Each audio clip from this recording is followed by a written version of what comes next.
Hey there, curious minds. Yeah. You know how we love to cut through the noise and get right to the good stuff? Giving you that shortcut. Exactly. Well, today, we're embarking on an exclusive deep dive. We've got our hands on a first look, an early draft of a pretty groundbreaking new manuscript. It's titled The Invisible Injury. Mm-hmm.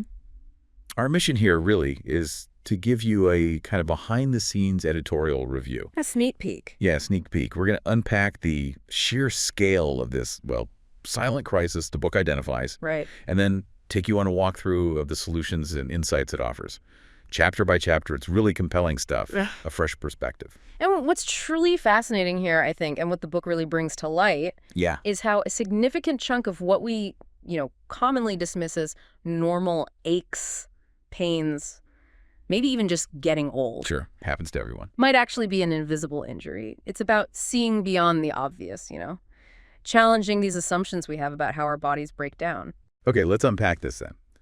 The book opens, and it paints a pretty stark picture. It does. A crisis most of us don't even realize is happening. It makes this bold claim that, as a society, we are systematically undermining, maybe even dismantling, our most fundamental technology. Which is? The human movement system itself. It's a provocative way to frame it, for sure. Definitely. But the data it presents is, well, pretty compelling. If we connect this to the bigger picture, the statistics the book lays out are truly eye-opening. Frankly, a bit alarming. How so? It reveals that headline-grabbing sports injuries, the ones we always hear about. Right, the ACL tears on the football field. Exactly. Those actually represent less than 1%. Less than 1%.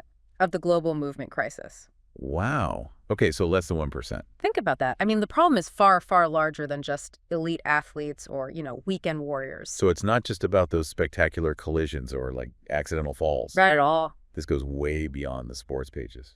Precisely.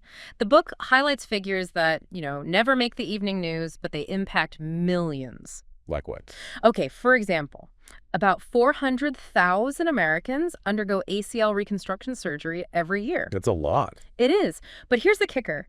Nearly 3/4 of those. 3/4? Yeah, nearly 3/4 happen with no contact at all. Wait, really? No collision? Nope. That's bodies failing from forces generated entirely from within, often during simple movements, not even high-impact stuff. It points to an internal kind of systemic failure, not just external trauma. Wow, that's huge for non-contact injuries. It really challenges that idea that movement problems are mostly caused by outside forces. And the scale just grows from there. Consider this, over 1 million joint replacement surgeries each year in the U.S. 1 million? Yeah, and projections, they're skyrocketing, looking at maybe 3.4 million knee replacements annually by 2040. Goodness. These aren't just one-off incidents, they represent this cumulative breakdown. And it's not just the U.S. The book cites 604,000 workplace injuries in the UK alone in 23-24.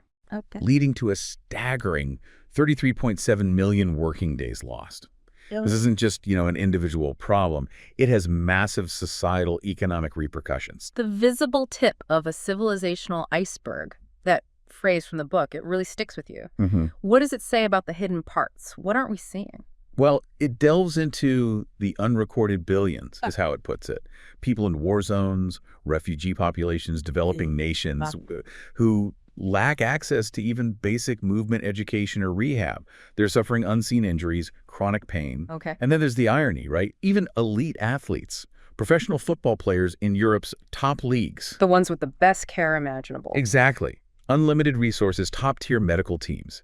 They sustained over 14,000 injuries in just 4 seasons. 14,000. Costing $2.3 billion. So the most physically capable humans with all that support are breaking down like this. What chance do the rest of us have? Right. What does it truly mean for us with fewer resources, often less physical activity? And it makes that really provocative argument about normal aging, suggesting maybe what we accept isn't natural at all. That's a key takeaway, definitely. The book strongly suggests that what we label normal aging is largely unaddressed invisible injury. Accumulated over time. Accumulated over decades, yeah. It's this cascade of protective movement patterns, neurological rewiring, things traditional rehab systems completely ignore. And this raises a big, almost alarming question. Are we witnessing the largest decline in human physical capacity in our species' history? Wow. The book argues yes, and it's hitting behind all these fragmented medical stats, making it a silent epidemic. So the book doesn't just highlight this problem. It really dives deep into why is this invisible epidemic so widespread? It seems to point fingers at, well, systemic failures, healthcare, sports science, even our culture. That's right. The manuscript details what it calls the referral chain of incompetence in healthcare. Yeah, what's that? Imagine this scenario, and it's distressingly common. You visit your family doctor, who, let's be honest, probably has minimal musculoskeletal training. Okay. They refer you to a physio, but maybe that physio's degree had very little actual strength training content. Right, more focus on rehab exercises maybe. Exactly. Then the physio might refer you to a gym instructor whose qualification could be just a weekend course, not years of study. Oh boy. And they prescribe outdated 3 sets of 10 protocols for everything. The book argues that each person in that chain assumes somewhat right, often missing crucial functional movement patterns, compensations that don't show up on a scan. Okay, that makes sense. Then there's the great irony of sports science. Yeah, In pursuing specificity, focusing on, say, linear movements, isolated muscles, very specialized training. Trying to optimize for a specific sport. Exactly. The book argues we've systematically abandoned the most specific training of all, the fundamental movement patterns that make us specifically human.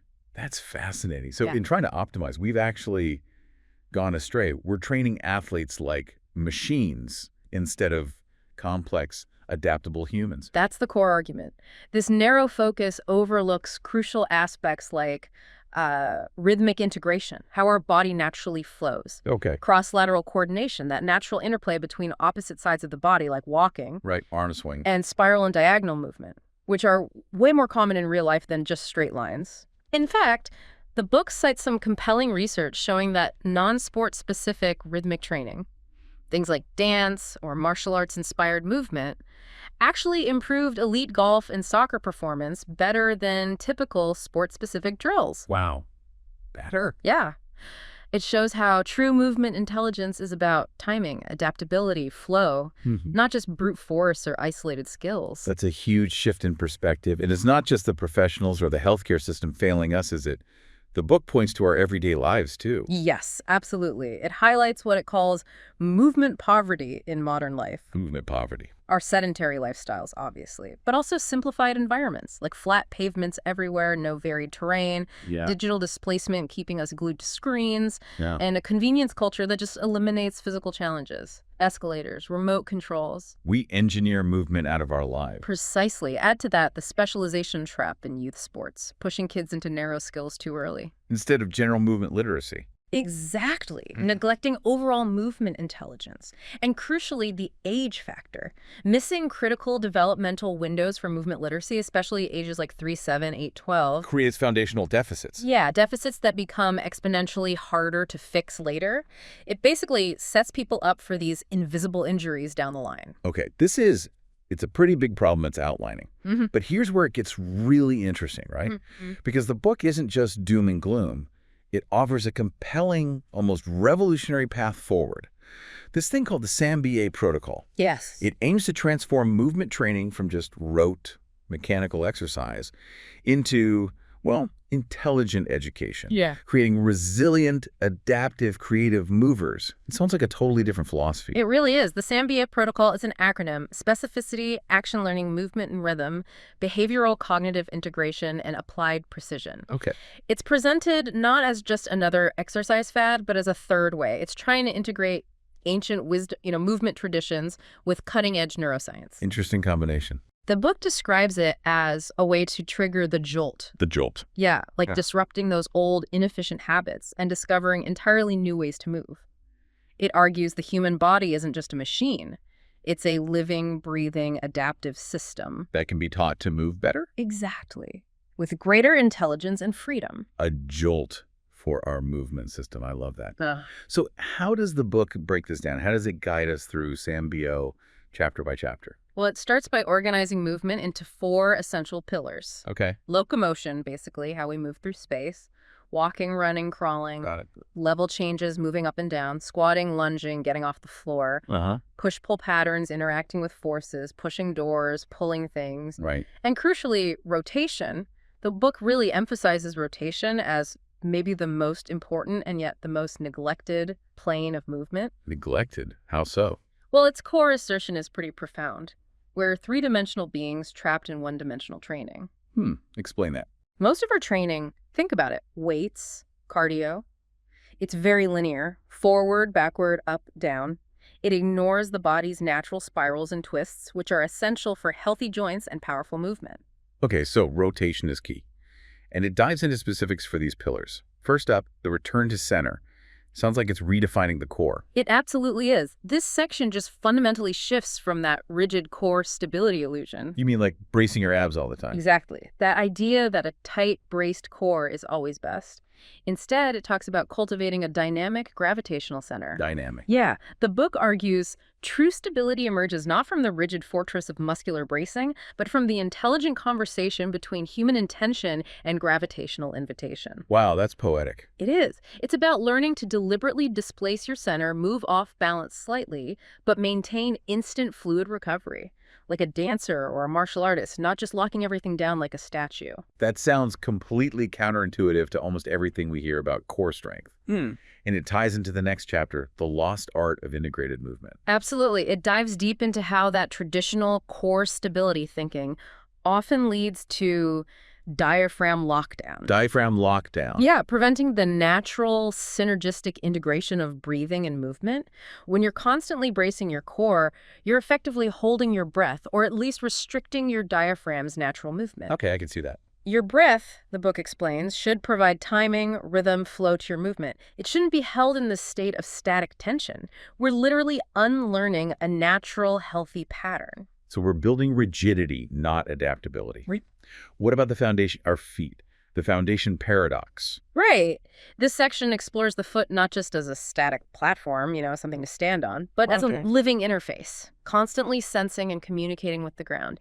It argues, controversially perhaps, that the more we support the foot externally, with stiff shoes, orthotics. Exactly, the weaker it becomes internally. It makes a case for a barefoot renaissance, basically. I mean, barefoot more. Or using minimalist shoes, to reclaim that lost sensory intelligence.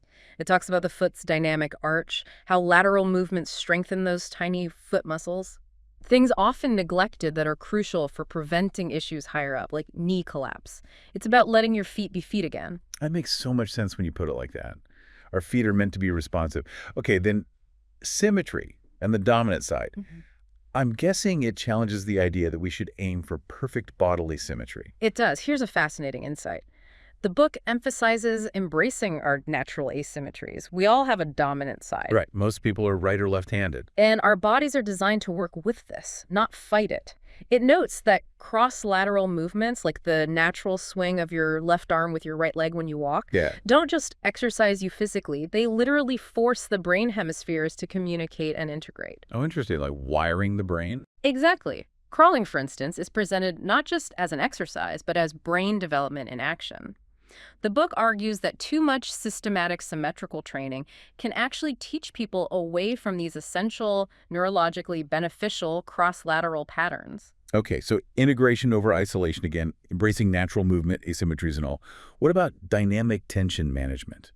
Sounds like challenging ideas about strength. It totally does. This chapter challenges the idea that more tension always equals more power or stability. Which is what most strength training implies. Right. Instead, it suggests that power isn't how hard you tense, it's how fast you can switch tension on and off. Ah, the switching. Yeah. Think of a whip releasing energy, not just a rigid iron bar. The book even suggests something simple like yawning as a natural tension reset. Yawning? Seriously? Yep. And it proposes rhythm-based explosive movement teaching using patterns like slow, slow, quick, quick, slow to integrate timing and flow, not just raw, sustained force. It's about efficiency, responsiveness. That's a powerful concept. And speaking of isolation, it explicitly tells us to go beyond muscle isolation. Yes. The book asserts that isolation is an illusion, only the focus is narrow, meaning the body always operates as an integrated system, thanks to fascia. That connective tissue network. Exactly. Those intricate, continuous sheets weaving through everything. They hold you together, transmit force. So the book advocates for movement sequences over isolated exercises. Makes sense. It even suggests that light limb loading, just 1 to 3% of body weight, like holding very light weights or resistance bands, can dramatically enhance proprioception. Your body's sense of itself in space. Right. And coordination. Without disrupting natural movement patterns the way heavy isolated lifts might. It mentions research showing even trying to isolate your quad activates your hamstring. True isolation is impossible. So work with the body's integration, okay? And the mechanistic trap. Sounds like it's taking on traditional plyometrics, maybe? It is. This chapter challenges traditional plyos, moving towards what it calls intelligent plyometrics. Intelligent. Yeah, focusing on soft power, absorption, and resilience, not just brute repetitive jumping force. It introduces a concept called the knee kata. A knee kata, like martial arts. Kind of. It's a zero-equipment, rhythm-driven sequence. It integrates slow, controlled eccentrics, that's the lengthening or lowering phase, with multi-planar control and breath. The goal is to build bulletproof knees, as it says, optimizing the body's natural fascial recoil, developing adaptability to unpredictable forces, not just jumping higher on a box. A knee kata, that sounds less like a typical exercise and more like a mindful movement practice. Then we get to the movement wheel. What's that?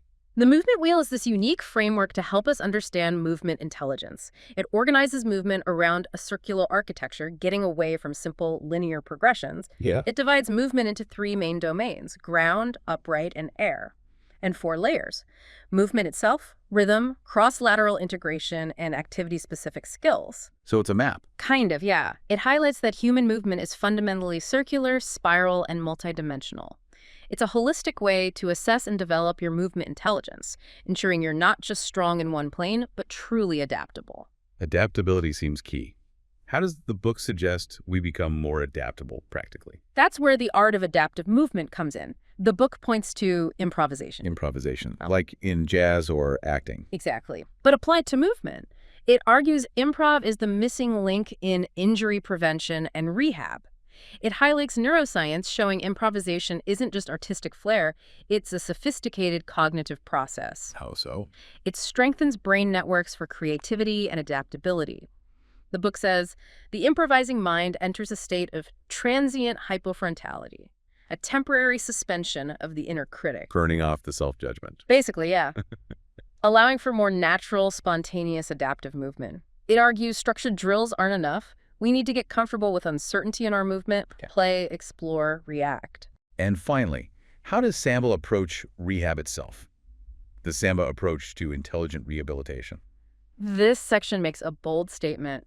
We are all in rehab every single day of our lives. Meaning we're always adapting and recovering. Essentially, yes. It reframes recovery not just as getting back to baseline after an injury, but as capability expansion, pushing beyond where you were. It introduces the Johari window, a psychological tool, actually, as a framework to help you uncover blind spots, those unconscious compensations you don't realize you're making, and discover hidden capabilities, unlock unknown potential in your recovery. It also talks about cross-pattern healing, how training your uninjured side or even unrelated body parts can neurologically speed up healing elsewhere because the body is so interconnected. Leveraging the whole system for healing. Exactly. Wow. What a deep dive into this world of the invisible injury. The book really makes it clear this huge movement crisis isn't some flaw in human design. No. But more like an adaptive response. Our bodies adapting to environments and systems that just don't support our natural, intelligent movement. And the solution it argues for isn't better drugs or more surgeries necessarily. Though they have their place. Of course. But the bigger solution is fostering movement intelligence at a civilizational scale. Which really raises that important question for you listening right now. Yeah. How can you apply this, even just a little bit? Right. The book isn't asking you to immediately jump into complex protocols. It's inviting you to simply explore your own body, Be curious. Yeah. Remember, the transformation from just mechanical movement to movement intelligence doesn't have to start with a whole new program. It can begin with simple questions. The courage to explore. Like what? Like, can you move backward easily, just for fun? Can you move sideways comfortably? Can you get down onto the floor and back up again smoothly without using your hands, maybe? Just because you can. Small explorations. Ultimately, this deep dive really shows us that true healing, maybe on a societal level too, means creating environments, systems, cultures that support, rather than undermine, our innate human movement intelligence. It presents this powerful vision. Maybe the greatest opportunity in human history is the chance to truly upgrade our most fundamental technology ourselves. Our own bodies and how we use them. Exactly. We hope this has given you plenty to mull over. Yeah. And perhaps, a new, more intelligent way to see your own movement.